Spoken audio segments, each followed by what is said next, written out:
Have storms that have been rolling through the central part of the state, even a few severe thunderstorm warnings this morning. We had them roll through the metro area right now, getting some dry time, but you are going to find some wet roadways out there, so just be aware of that when you head out. But at least getting some dry time. Other areas are getting soaked right now, sitting in the mid 60s. And as we take a look here at the radar, several areas are getting rain. Now there's this first line that's been moving through central Iowa this morning, prompted a few severe thunderstorm warnings. For example, around Monroe County had a severe thunderstorm warning. None of these around Ames and Ogden are severe right now, but still can't rule out some hail with some of these, and definitely some downpours moving through Boone, again around Ogden, Stratford, and the path of this as this generally is pulling toward the north. Another round around Guthrie Center, a few storms there moving through Creston and Lamoni, getting ready to get wet. Still, again, could see some hail and some gusty winds between about 35 and 40 miles per hour.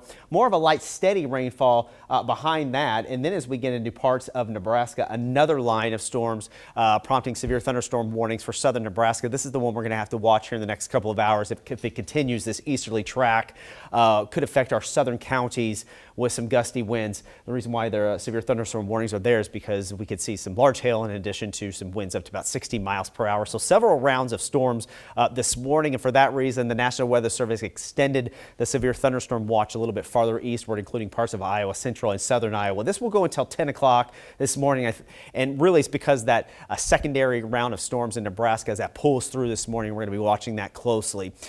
Round of severe weather is going to be with us this morning, and then as we get into the evening and overnight hours potentially, for that reason we do have a slight risk of severe weather. A good chunk of real estate under that slight risk of severe weather, most of the state under that slight risk. The main threat out of these storms will be hail and gusty winds and very heavy rainfall, especially if you're under one of the stronger storms. Could easily pick up anywhere from around 1 to 2 inches with some of these downpours. So strong storms this morning.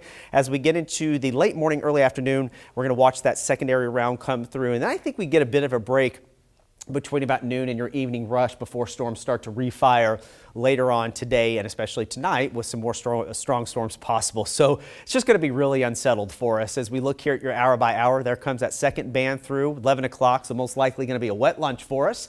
That'll pass through. Here's 5 o'clock, most likely going to see some dry time before more storms try to refire this evening. 11 o'clock, still can't rule out some storms to the north, even though this model not showing it. Some of these could become stronger, even severe. Second round comes through overnight into tomorrow morning once again.